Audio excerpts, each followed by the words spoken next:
आज हमारे साथ principal commissioner income tax Sangeeta Gupta ji हैं। हम उनसे बात करेंगे इनकम टैक्स के रिलेटेड। जो सारी बातें हैं, जम्मू कश्मीर पूरा का पूरा मैम के अंडर है, तो हम उनसे बात करेंगे। मैम, इनकम टैक्स की बात करें तो 31 मार्च जो है लास्ट डेट है, जिसमें कि ब्लैक मनी को लेकर एक बड़ी अच्छी योजना जो है प्रधानमंत्री जी ने एक गरीब कल्याण योजना की बात करें तो वो स्टार्ट की थी। तो मैम, उसके लिए क्या मैसेज देना चाहेंगे आप? देखिए, पोस्ट डीमोनेटाइजेशन 8 नवंबर के बाद जिन अकाउंट्स में हैवी कैश डिपॉजिट्स आए हैं, स्पेशली ओल्ड करेंसी के साथ, तो हम लोगों ने, गवर्नमेंट ने एक स्कीम निकाली है कि आप पहले अगर IDS 1 में, जो 30 सितंबर को ख़त्म हो गया था, उसमें अगर आपकी भागीदारी नहीं हुई है और आपके पास हैवी कैश डिपॉजिट्स थे जो आप एक्सप्लेन नहीं कर पा रहे हैं, उनको डिक्लेयर कर लीजिए। तो पहले वाली स्कीम जो थी उसमें काफ़ी अच्छा टैक्स रेट था, उसमें 45% टैक्स रेट था और आप इंस्टॉलमेंट्स में उसका टैक्स पे कर सकते थे। वो स्कीम बड़ी थी क्योंकि वो केवल कैश में नहीं थी, प्रॉपर्टी, बेनामी प्रॉपर्टी, आपके और एसेट्स, सारी चीज़ें आप उसमें डिक्लेयर कर सकते थे। पोस्ट डीमोनेटाइजेशन 8 नवंबर के बाद जो स्कीम आई है उसको हम कह रहे हैं प्रधानमंत्री गरीब कल्याण योजना या IDS 2, इनकम डिक्लेरेशन स्कीम 2। इसमें अगर आपके बैंक अकाउंट में ऐसे डिपॉजिट्स आए हैं जो कि आपके इनकम से मैच नहीं करते, मान लीजिए कि आपकी पूरी साल में इनकम 1 करोड़ भी नहीं है और आप अचानक 8 नवंबर के बाद बोलते हैं कि एक दिन में मेरी सेल करोड़ों रुपए हो गई है, तो वो लॉजिकली करेक्ट नहीं है। ऐसे लोगों को हम लोग उनके बैंक अकाउंट्स को देख कर, और जो इन्वेस्टिगेशन विंग से हमें डेटा मिला उससे हम उनको उनके सर्वे कर रहे हैं। मैं समझती हूँ 8 नवंबर के बाद ऑलमोस्ट मैंने 50 से भी ज़्यादा सर्वे यहाँ पर किए हैं। कुछ तो मैंने 11 नवंबर को ही किए थे ज्वेलर्स के, जिसमें मुझे लगा था कि वो लोगों को बड़े ज़्यादा डबल प्राइसेस पे गोल्ड बेच रहे हैं और लोगों का ब्लैक मनी कन्वर्ट कर रहे हैं। मैम, मेरा लोग ऐसा सोच रहे थे कि मैं गोल्ड खरीद लूंगा तो मैं नहीं पकड़ा जाऊंगा, पर गोल्ड भी तो अगर आपके पास एक्सेस में पाया जाएगा तो वो भी ब्लैक मनी का ही पार्ट है। आपने बहुत सारे लोगों ने हड़बड़ तड़बड़ में अपने ब्लैक मनी को ब्लैक मनी में ही कन्वर्ट किया दुगने दामों पर।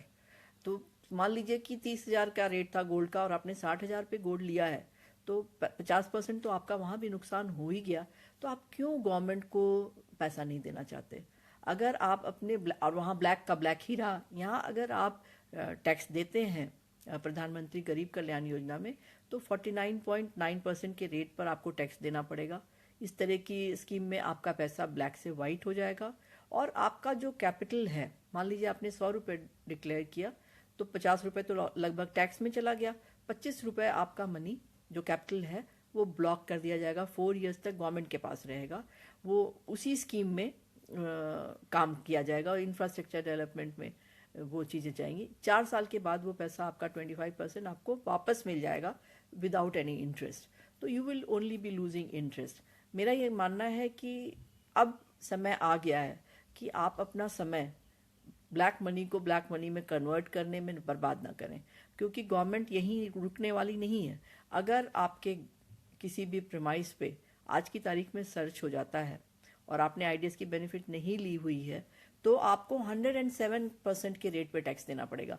100 रुपये कमाकर आपको 107 रुपये टैक्स देने पड़ेंगे। तो अब जो डिटरेंट इफेक्ट है टैक्स का, वो बहुत बड़ा है और आपको ये पता चलना चाहिए कि इसको छुपाने में कितना समय बर्बाद हो रहा है। उससे तो अच्छा कि आप इस स्कीम का फ़ायदा उठाएं, अपना टैक्स भरें, 4 साल के लिए अपना कैपिटल ब्लॉक करें। सोचिए कि हमने कहीं पे सेव करने के लिए रखा हुआ है और उससे जो इंटरेस्ट गवर्नमेंट कमाएगी वो इंफ्रास्ट्रक्चर डेवलपमेंट में ही खर्च होगा। मैम, इसके अलावा अगर कश्मीर की बात करें तो मैम, टैक्स पेयर्स की कितना क्योंकि अभी कुछ देर जो है हालात भी ख़राब रहे, तो मैम कितना ये जो है टैक्स को जो हमारा नुकसान हुआ है इनकम टैक्स? देखिए, नुकसान तो बहुत हुआ है, इसलिए कि पिछले 5-6 महीने, कम से कम 7 महीने बिल्कुल ही काम नहीं हुआ था।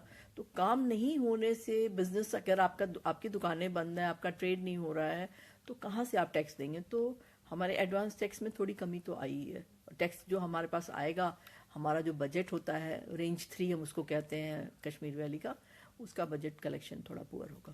मैम, डिमोनेटाइजेशन की बात करें तो डिमोनेटाइजेशन के बाद कुछ ऐसी भी रिपोर्ट्स आई हैं कि बैंक्स ने भी काफ़ी ज़्यादा जो है लोगों का जो है ब्लैक मनी बचाने में जो है हेल्प की है। कुछ इस हाँ, तरह के किया है केसेस किया मैम है। इनकम टैक्स के पास? हमारे पास देखिए, हम बैंक के अथॉरिटी पे तो एक्शन नहीं ले सकते, पर जिन लोगों को हम सर्वे कर रहे हैं और जिनके पास एक्सेस कैश आ रहा है, मेरे पास हमारे सिस्टम से हर आदमी का बैंक अकाउंट कनेक्टेड है।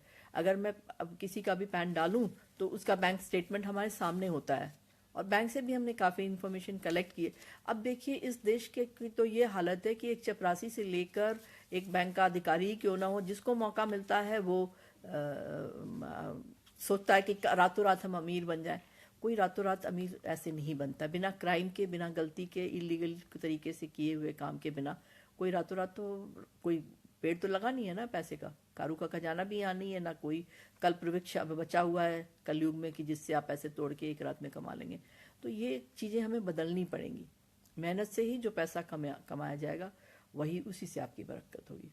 मैम, इनकम टैक्स के अलावा अगर बात करें, आप एक बहुत अच्छे आर्टिस्ट भी हैं, आपने काफ़ी सारी पोइम्स भी लिखी हैं, पेंटिंग भी आप करते हैं, डॉक्यूमेंट्रीज भी आपने बनाई है, फिल्म मेकिंग भी आप करते हैं। तो मैम, किस तरह से टाइम निकाल पाते हैं इतने बिजी? क्यों नहीं, देखिए चॉइस है। नौकरी तो हमारी 8-10 घंटे की होती है, 8 घंटे की होती है। मान लीजिए मैंने ज़्यादा कर लिया, 10 घंटे भी काम कर लिया, तो बाकी समय या तो बहुत सारे लोग टीवी देखते हैं, बिस्तर पे पड़े रहते हैं, न्यूज़ पे, मतलब बहुत सारे कुछ चीज़ें करते हैं, या और सोशल एक्टिविटीज़ में रहते होंगे। हर आदमी कुछ ना कुछ तो करता है। जो मुझे मालूम है कि मुझे किस चीज़ से खुशी मिलती है, तो जब ये इतना क्लियर है तो मुझे लगता है कि मैं उस बाकी इस खाली समय में समय निकाल के पेंट कर लेती हूँ, कभी कुछ लिख लेती हूँ।